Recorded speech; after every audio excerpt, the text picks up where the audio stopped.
ಇವತ್ತಿನ ವಿಡಿಯೋದಲ್ಲಿ ಒಂದು ಹಳೆ ಕಾಲದ ರೆಸಿಪಿಯನ್ನ ತೋರಿಸ್ತಾ ಇದ್ದೇನೆ. ನಮ್ಮ ಅಜ್ಜಿ ಕಾಲದಿಂದನೂ ಬಂದಂತಹ ಒಂದು ರೆಸಿಪಿ. ಅವರ ಅಜ್ಜಿ ಕಾಲದಿಂದನೂ ಇದ್ದಿರಬಹುದು ಈ ಒಂದು ರೆಸಿಪಿ. ಆದ್ರೆ ನಮ್ಮೂರಿನ ಸ್ಪೆಷಲ್ ಇದು. ಎಲ್ಲ ಕಡೆ ಈ ರೆಸಿಪಿಯನ್ನ ಮಾಡ್ತಾರೆ ಅಂತ ನನಗೆ ಅನ್ಸುದಿಲ್ಲ. ನಮ್ಮ ಕುಂದಾಪುರ, ಉಡುಪಿ, ಮಂಗಳೂರು ಕಡೆ ಎಲ್ಲ ಮಾಡುವಂತಹ ಒಂದು ಹಳೆ ಕಾಲದ ತಿಂಡಿ. ತುಂಬಾನೇ ರುಚಿಕರವಾಗಿರ್ತದೆ. ಮಾಡೋದು ಕೂಡ ತುಂಬಾ ಸುಲಭ. ಯಾವ ರೀತಿಯಾಗಿ ಮಾಡೋದಂತ ನೋಡೋಣ ಬನ್ನಿ.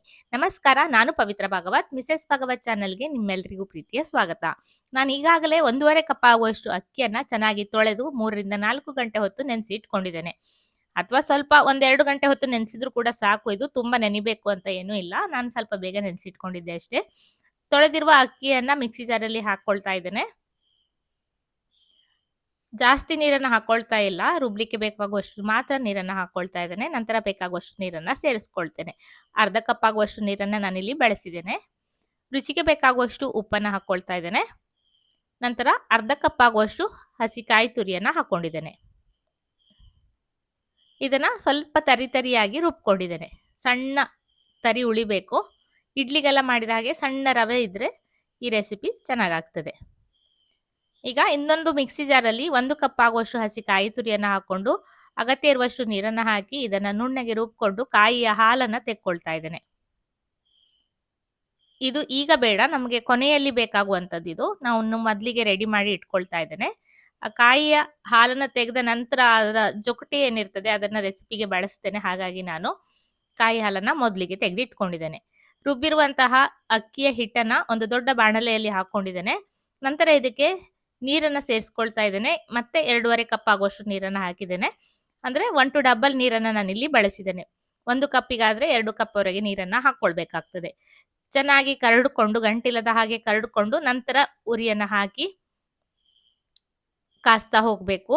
ಚೆನ್ನಾಗಿ ಕರಡಿದ ನಂತರವೇ ಬೆಂಕಿಯನ್ನ ಹಚ್ಕೊಳ್ಳಿ, ಉರಿಯನ್ನ ಆನ್ ಮಾಡ್ಕೊಳ್ಳಿ. ಇಲ್ಲ ಅಂದ್ರೆ ಕೆಲವೊಮ್ಮೆ ಬೇಗ ತಳ ಹಿಡಿತದೆ.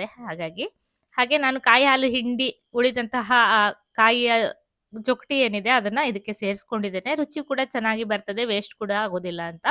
ಕಾಸ್ತಾ ಹೋಗ್ತಾ ಇದ್ದೇನೆ. ಗಟ್ಟಿ ಹಾಕ್ಲಿಕ್ಕೆ ಸ್ಟಾರ್ಟ್ ಆಗಿದೆ. ಹೀಗೆ ಕಾಸ್ತಾ ಹೋಗ್ಬೇಕು. ಬೇರೆ ಎಲ್ಲ ನಾವು ಅಕ್ಕಿಯನ್ನ ಮಗುಚಿ ಮಾಡುವಂತಹ ರೆಸಿಪಿಯನ್ನ ಯಾವ ರೀತಿಯಾಗಿ ಮಾಡ್ತೇವೆ ಹಾಗೆ ಇದನ್ನ ಕಾಸ್ತಾ ಹೋಗ್ಬೇಕು. ಈಗ ನೋಡಿದ್ರೆ ಚೆನ್ನಾಗಿ ಗಟ್ಟಿಯಾಗಿದೆ. ಕೈಗೆ ಸ್ವಲ್ಪ ನೀರನ್ನ ಮುಟ್ಟಿಸ್ಕೊಂಡು ಅಂಟಿಲ್ಲ ಅಂದ್ರೆ, ಉಂಡೆ ಮಾಡ್ಲಿಕ್ಕೆ ಬರ್ತಾ ಇದೆ ಅಂದ್ರೆ ಇದು ಸರಿಯಾಗಿ ಹದವಾಗಿ ಆಗಿದೆ ಅಂತ ಅರ್ಥ, ಕರೆಕ್ಟ್ ಆಗಿದೆ ಅಂತ ಅರ್ಥ.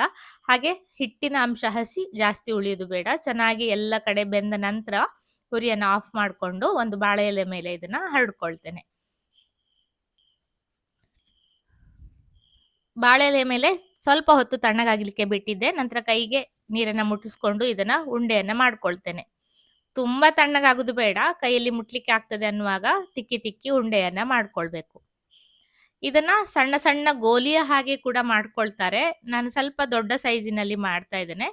ಚಪ್ಪಟೆಯಾಗಿ ಮಾಡ್ಕೊಳ್ತಾ ಇದ್ದೇನೆ. ನಿಮಗೆ ಯಾವ ಶೇಪ್ ಅಲ್ಲಿ ಬೇಕು ಹಾಗೆ ಮಾಡ್ಕೊಳ್ಬಹುದು. ಗೋಲಿಯ ರೀತಿಯಲ್ಲಿ ಚಿಕ್ಕ ಚಿಕ್ಕದಾಗಿ ಕೂಡ ಮಾಡ್ಬೋದು. ನಮ್ಮಲ್ಲಿ ಇದಕ್ಕೆ ನೀರ್ಗಡ್ಡೆ ಅಂತ ಹೇಳ್ತೇವೆ. ಕೆಲವೊಂದ್ ಕಡೆ ನೀರುಂಡೆ ಅಂತ ಕೂಡ ಹೇಳ್ತಾರೆ. ನೀರುಂಡೆ ಅಂದ್ರೆ ಉಂಡೆ ಉಂಡೆ ಆಗಿ ಮಾಡ್ತಾರೆ. ನಾವು ಇದಕ್ಕೆ ನೀರ್ಗಡ್ಡೆ ಅಂತ ಹೇಳ್ತೇವೆ. ಸ್ವಲ್ಪ ದಪ್ಪವಾಗಿ ಈ ರೀತಿ ಚಪ್ಪಟೆಯಾಗಿ ಮಾಡ್ಕೊಳ್ತೇವೆ. ಎಲ್ಲ ಉಂಡೆಯನ್ನ ಮಾಡಿದಾಗಿದೆ. ಈಗ ಮತ್ತೆ ಬಾಣಲೆಯಲ್ಲಿ ನೀರನ್ನ ಹಾಕಿ ಕುದಿಲಿಕ್ಕೆ ಇಟ್ಕೊಂಡಿದ್ದೇನೆ. 1 ಲೀಟರ್ ಆಗುವಷ್ಟು ನೀರನ್ನ ಹಾಕೊಂಡಿದ್ದೇನೆ. ರುಚಿಗೆ ಬೇಕಾಗುವಷ್ಟು ಉಪ್ಪನ್ನ ಹಾಕೊಂಡಿದ್ದೇನೆ. ನೀರು ಕುದಿ ಬರ್ಲಿಕ್ಕೆ ಸ್ಟಾರ್ಟ್ ಆಗಿದೆ. ನೀರು ಕುದಿ ಬಂದ ನಂತರವೇ ನಾವು ಮಾಡಿರುವಂತಹ ಈ ಉಂಡೆ ಏನಿದೆ ಅದನ್ನ ನೀರಿನಲ್ಲಿ ಹಾಕೊಳ್ಬೇಕು. ನೀರು ಕುದಿ ಬರ್ಲಿಕ್ಕೆ ಮುಂಚೆನೆ ಹಾಕೊಂಡ್ರೆ ಕರಗಿ ಹೋಗುವ ಸಾಧ್ಯತೆ ಇರ್ತದೆ. ನೀರು ಚೆನ್ನಾಗಿ ಕುದಿ ಬಂದ ನಂತರ ಹಾಕೊಂಡ್ರೆ ಅದು ಕರಗಿ ಹೋಗುದಿಲ್ಲ. ಚೆನ್ನಾಗಿ ಕುದ್ದು ಅಲ್ಲೇ ಗಟ್ಟಿ ಆಗ್ತದೆ. ಬೇಯಬೇಕು, ಅದು ಇನ್ನು ಕೂಡ ನೀರಿನಲ್ಲಿಯೇ ಬೇಯಿಸ್ಕೊಳ್ಬೇಕು. ಒಂದು ಮುಚ್ಚಳವನ್ನ ಮುಚ್ಚಿ ಬೇಯಲಿಕ್ಕೆ ಬಿಟ್ಟಿದ್ದೇನೆ. ಮಧ್ಯ ಮಧ್ಯ ಆ ಕಡೆ ಈ ಕಡೆ ತಿರುವಿ ಹಾಕೊಳ್ತಾ ಚೆನ್ನಾಗಿ ಬೇಯಿಸ್ಕೊಳ್ಬೇಕು.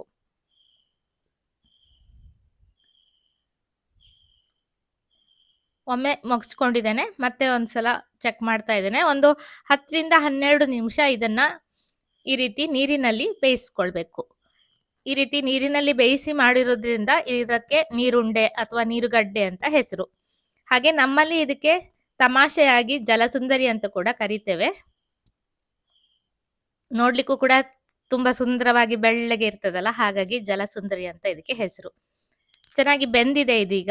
ಹಿಟ್ಟನ್ನ ಕಾಸೋದಕ್ಕಿಂತ ಮುಂಚೆ 1-2 ಟೇಬಲ್ ಚಮಚ ಆಗುವಷ್ಟು ಹಸಿ ಹಿಟ್ಟನ್ನ ತೆಗೆದಿಟ್ಕೊಂಡಿದ್ದೆ. ನಾನು ರುಬ್ಬುವಾಗ ಕಾಯಿ ಹಾಕಿ ರುಬ್ಕೊಂಡಿದ್ದೇನಲ್ಲ, ಆ ಹಿಟ್ಟನ್ನ ತೆಗೆದಿಟ್ಟಿರೋದನ್ನ ಈಗ ಸೇರಿಸ್ಕೊಂಡಿದ್ದೇನೆ. ಆ ನೀರಿನ ಅಂಶ ಸ್ವಲ್ಪ ಗಟ್ಟಿಯಾಗಿ ಬರಲಿಕ್ಕೆ ಬೇಕಾಗಿ ನಾವು ಆ ಒಂದು ಹಿಟ್ಟನ್ನು ಹಾಕ್ಕೊಳ್ಳುವಂಥದ್ದು. ನಂತರ ಚೆನ್ನಾಗಿ ಕುದಿ ಬಂದು ಗಟ್ಟಿ ಆಗ್ತಾ ಬಂದ ನಂತರ ಕೊನೆಯಲ್ಲಿ ಮಾಡಿರುವಂತಹ ಕಾಯಿಯ ಹಾಲನ್ನು ಸೇರಿಸ್ಕೊಂಡು ಒಂದು ಕುದಿಯನ್ನು ಬರಿಸಿದ್ರೆ ರುಚಿಯಾದಂತಹ ನೀರುಂಡೆ ಅಥವಾ ನೀರುಗಡ್ಡೆ ರೆಡಿ ಆಗ್ತದೆ. ನೋಡ್ಲಿಕ್ಕೆ ಎಷ್ಟು ಚಂದ ಕಾಣಿಸ್ತಾ ಇದೆ ಅಲ್ವಾ? ತಿನ್ಲಿಕ್ಕೂ ಕೂಡ ಅಷ್ಟು ರುಚಿಕರವಾಗಿರ್ತದೆ. ಕಾಯಿ ಹಾಲೆಲ್ಲ ಹಾಕಿರೋದ್ರಿಂದ ಒಳ್ಳೆ ಪರಿಮಳವಾಗಿ ಇರ್ತದೆ. ಇದಕ್ಕೆ ಬೆಲ್ಲವನ್ನು ಕೂಡ ಹಾಕಿ ಕುದಿಸ್ತಾರೆ. ಸ್ವಲ್ಪ ಪಾಯಸದ ರೀತಿಯಲ್ಲಿ ಆಗ್ತದೆ. ಅಥವಾ ಹೀಗೆ ಕೂಡ ಮಾಡಬಹುದು. ಉಪ್ಪಿನಕಾಯಿ ರಸವನ್ನ, ತುಪ್ಪವನ್ನ ಅಥವಾ ಬೆಲ್ಲವನ್ನ ಹಾಕಿ ತಿನ್ಬಹುದು. ತುಂಬಾ ರುಚಿಕರವಾಗಿ ಇರ್ತದೆ. ಉಪ್ಪಿನಕಾಯಿ ರಸಕ್ಕೆ ಎಣ್ಣೆಯನ್ನು ಸೇರಿಸ್ಕೊಂಡು ತಿಂದ್ರು ಕೂಡ ತುಂಬಾ ರುಚಿಕರವಾಗಿರ್ತದೆ. ಇವತ್ತಿನ ಈ ಆರೋಗ್ಯಕರವಾದಂತಹ ಹಳೆ ಕಾಲದ ತಿಂಡಿ ನಿಮ್ಗೆಲ್ಲ ಇಷ್ಟ ಆಗಿದೆ ಅಂತ ಅನ್ಕೊಳ್ತೇನೆ. ಇಷ್ಟ ಆದ್ರೆ ಖಂಡಿತ ಒಂದು ಲೈಕ್ ಮಾಡಿ, ಶೇರ್ ಮಾಡಿ, ಅನಿಸಿಕೆನ ಕಮೆಂಟ್ ಅಲ್ಲಿ ತಿಳಿಸಿ. ಹಾಗೆ ಚಾನಲ್ ಅನ್ನ ಸಬ್ಸ್ಕ್ರೈಬ್ ಮಾಡ್ಕೊಂಡು ಸಪೋರ್ಟ್ ಮಾಡಿ ಅಂತ ಕೇಳ್ಕೊಳ್ತೇನೆ. ನೀವು ಯಾವ ಊರಿನಿಂದ ಈ ರೆಸಿಪಿಯನ್ನ ನೋಡಿದಿರಿ ಅನ್ನೋದನ್ನ ಕಮೆಂಟ್ ಅಲ್ಲಿ ತಿಳಿಸಿ. ಇದೇ ರೀತಿ ಇನ್ನೂ ಹೆಚ್ಚಿನ ರೆಸಿಪಿಗಳೊಂದಿಗೆ ಬರ್ತೇನೆ. ಮತ್ತೊಂದು ವಿಡಿಯೋದಲ್ಲಿ ಸಿಗ್ತೇನೆ. ಅಲ್ಲಿವರೆಗೂ ನಮಸ್ಕಾರ.